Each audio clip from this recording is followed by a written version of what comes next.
சங்கீதம் 90:15 சொல்லப்பட்டிருக்கிறது, தேவரீர் எங்களை சிறுமைப்படுத்தின நாட்களுக்கும் நாங்கள் துன்பத்தை கண்ட வருஷங்களுக்கும் சரியாய் எங்களை மகிழ்ச்சியாக்கும். ஹல்லேலூயா.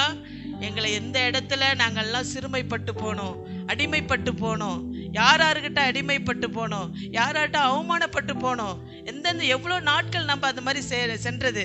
அடுத்தது துன்பத்தை எத்தனை வருஷங்கள் நாங்கள் கண்டோம். உம்மை தேடாம, உம்மை நினைக்காத நாள்ல, ரட்சிப்பு இல்லாத நாட்கள்ல எவ்வளவு துன்பத்தை கண்டோம்.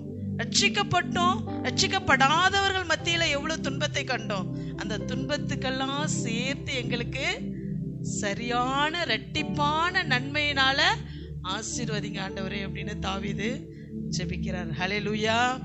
அப்ப நமக்கு யார் மூலியமா வந்தாலும், தேவனே நான் எவ்வளவு துன்பத்தை கண்டேன், எவ்வளவு கஷ்டத்தை கண்டேன், எவ்வளவு பாடுகள் அனுபவிச்சேன், அதுக்கெல்லாம் சேர்த்து என்ன பண்ணுறீங்க, இரட்டிப்பான நன்மையினால் ஆசீர்வதிங்க ஆண்டவரேன்னு சொல்லணும்.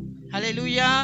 இப்ப தேவனுடைய வார்த்தை அங்க புறப்பட்டு வரும்போது நாம் அதுக்கு கீழ்ப்படியும் போது ஆண்டவர் கண்டிப்பா ஆசீர்வாதமாய் மாற்றுவார்.